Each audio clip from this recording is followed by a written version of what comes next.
Selamat pagi pemirsa sekalian, Anda menyaksikan liputan hari ini bersama saya Faiha. dan saya Adnan. Kami akan menyajikan berbagai informasi terkini dan teraktual dari berbagai penjuru Nusantara, terutama SMA Negeri 23 Bandung.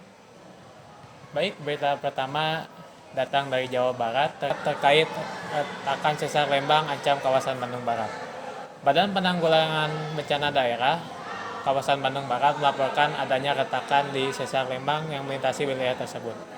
Retakan ini dikhawatirkan dapat memengaruhi stabilitas tanah dan dapat memicu bencana alam seperti gempa bumi dan tanah longsor di masa depan.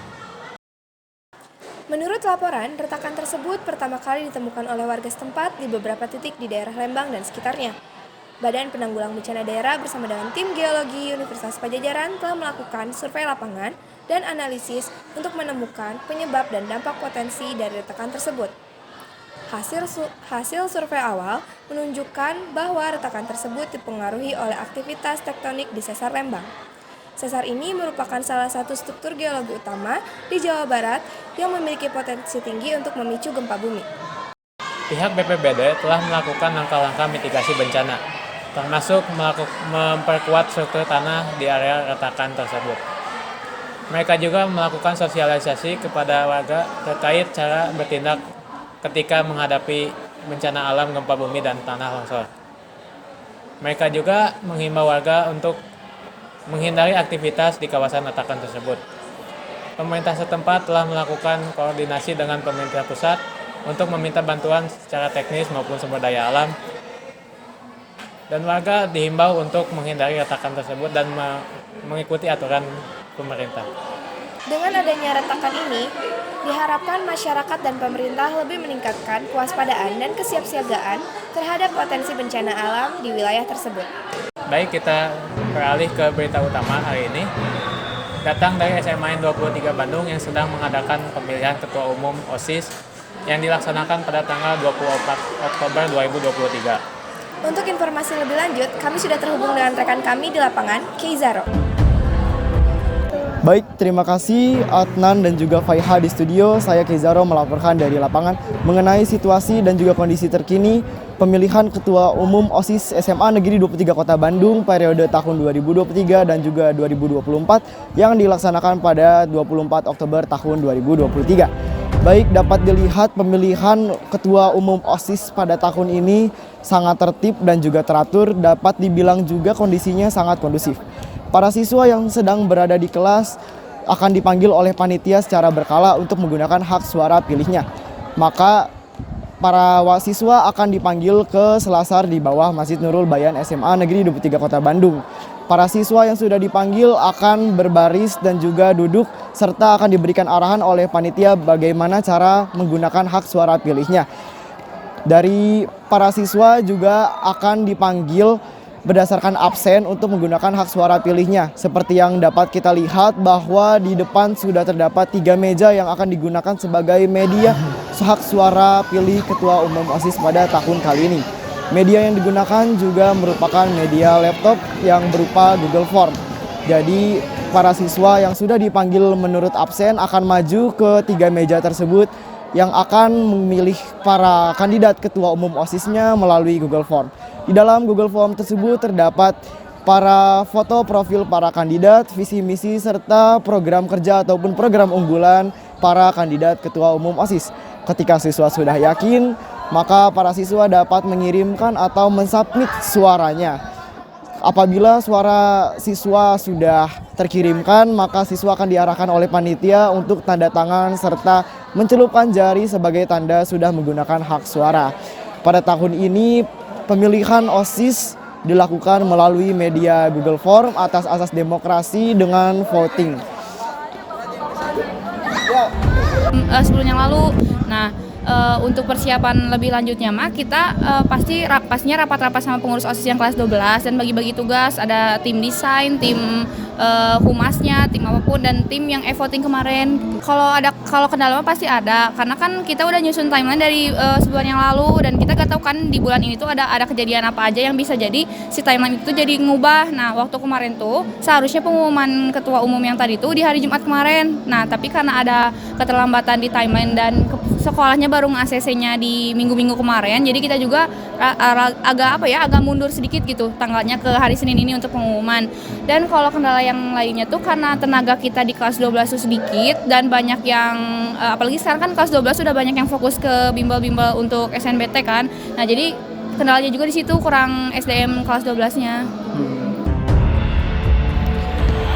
Baik, kami di sini juga bersama narasumber kami yaitu beberapa kandidat calon Ketua Umum OSIS periode tahun 2023-2024. Seperti yang udah kita juga tahu ya, jadi setiap kita nyalonin jadi Ketua OSIS itu kita punya program unggulan. Nah, program unggulan aku ini namanya 23 Market Day. Nah, singkatnya seperti yang namanya juga, Market Day itu hari di mana nanti siswa-siswi 23 itu membuat suatu stand setiap kelasnya untuk berjualan. Nah, nantinya setiap kelas ini akan mendapat tema-tema masing-masing. Kalau menurut aku sendiri sih dari segi waktunya itu terlalu mepet karena aku sendiri juga diumumin terpilih sebagai calon ketua umum ini juga dadakan dan waktu untuk pemilunya itu cuma sebentar dan terlalu buru-buru, mungkin juga karena banyaknya kegiatan yang ada di 23 juga, kelas 11 camping, kelas 10-nya LDKS, itu juga pasti jadi faktor kenapa waktunya itu jadi singkat banget. Dan kalau misalkan dari segi sistemnya sendiri, kalau menurut aku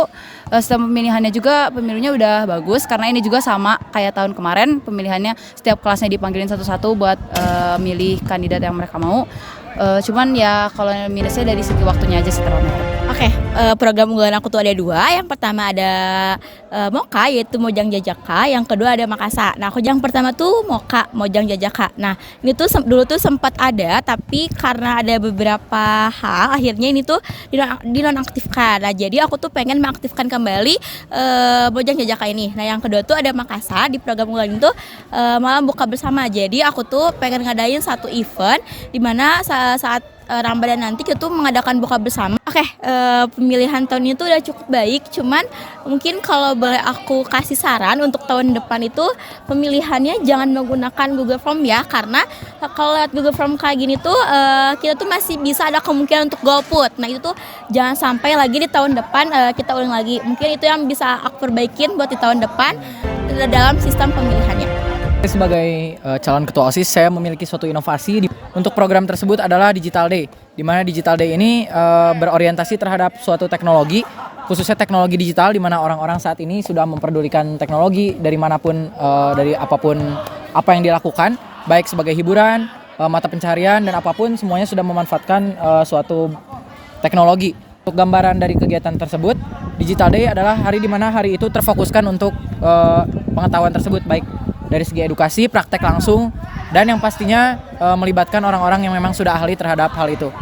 Mungkin sistem pemilihan tahun ini tidak jauh berbeda dengan sistem pemilihan pada tahun lalu, sehingga perubahan yang terjadi memang mungkin yang saya rasakan dari segi timeline, di mana menurut saya para panitia sudah cukup cekatan untuk mengajak para siswanya untuk melakukan pemilihan, sehingga hal yang terjadi adalah hal positif dibandingkan tahun lalu. Meski secara sistem dan juga teknis masih sama, dengan tempatnya juga masih sama, latarnya masih sama, dan waktunya juga masih sama, cuma dalam perencanaannya mungkin ya itu lebih baik, dan menurut saya panitianya juga lebih enak untuk mensosialisasikannya sehingga semuanya terasa lebih lancar. Program unggulan yang saya miliki yaitu Festival Budaya Indonesia, yang sudah kita ketahuin kalau di SMA 23 Bandung ini memiliki suatu program yang sangat unggulan, yaitu Saksarata. Dan saya mengangkat Saksarata tersebut menjadi salah satu program unggulan saya, ditambahkan dengan Festival Budaya Indonesia. Nah, Festival Budaya Indonesia itu ada apa aja? Festival Budaya Indonesia ini seperti ada eksplorasi seni tradisional dan juga ada pawai budaya, yang niatnya dalam Festival Budaya Indonesia ini dapat meningkatkan pengetahuan dari siswa-siswi SMA 23 Bandung tentang kebudayaan-kebudayaan yang ada di Indonesia. Untuk sistem pemilihan yang saat ini kan sama seperti tahun kemarin, yaitu dengan kita ada kampanye dulu, terus selalu ada debat, dan juga ada pemilihan melalui voting. Untuk saat ini sih menurut saya cukup bagus ya pemilihannya, votingnya, dan gitu-gitu. Cuman yang saya harapkan untuk tahun depan mungkin pemilihannya bisa lebih jelas ya, karena saya lihat yang pemilihan kemarin tuh kita masih bisa untuk melihat dari meja lain, kayak teman kita tuh milih siapa itu kita masih bisa kelihatan karena tidak ada space atau tidak ada batasan antara pemilihan itu. Mungkin untuk harapan saya seperti itu saja, cuman kalau secara sistem pemilihan ketua umum itu sudah sangat bagus sih. Oke, untuk program unggulan saya itu pastinya Porak, karena Porak ini diadakan dua kali dalam setahun, yaitu ketika semester pertama dan juga semester kedua. Oke, untuk mengenai sistem pemilihan pada tahun ini itu sangat praktis dan juga efisien, karena di sini kita sebagai negara demokratis, sehingga kita sekolah 23 menggunakan sistem demokratis, yaitu untuk siswa dan juga dari siswa untuk siswa. Begitu dari saya. Kita juga berharap agar pemilihan OSIS ini dapat terlaksana dengan adil dan juga jujur, sehingga kita dapat menemukan ketua umum ataupun pemimpin baru kita yang lebih baik. Baik, mungkin sekian laporan dari lapangan. Saya Keizaro, terima kasih kembali ke studio. Terima kasih Faiha dan juga Adnan. Baik, terima kasih Keizaro atas laporannya di lapangan. Kembali ke studio bersama kami. Berikut informasi terakhir sekaligus penutup liputan hari ini. Kasus jembatan kaca pecah di Degeong, Komplek Hutan Pinus Timpakus, Kabupaten Banyumas telah dianalisis tim laboratorium forensik Kepolisian Daerah Jawa Tengah. Pecahnya jembatan kaca tersebut bisa terjadi karena struktur pilar penyangga tidak berfungsi secara optimal, sehingga pada saat dilalui menimbulkan kelendutan dan keretakan, serta pecahnya kaca tersebut disertai dengan suara ledakan. Peristiwa ini menewaskan satu wisatawan asal Kabupaten Cilacap, Jawa Tengah. Korban berinisial FA, 49 tahun, sedang berada di jembatan bersama ketiga kawannya. Tiba-tiba, sebagian kaca yang mereka pijak pecah dan sehingga membuat FA dan A, 41 tahun, terjatuh di ketinggian 15 meter. Sedangkan dua orang lainnya selamat karena tergelantung di rangka jembatan. Kondisi A saat ini sedang dirawat di Rumah Sakit Umum Daerah Profesor Margono Soekarjo, Banyumas. Sekian liputan hari ini, saya Faiha. Dan saya Adnan. Kami pamit undur diri. Terima kasih.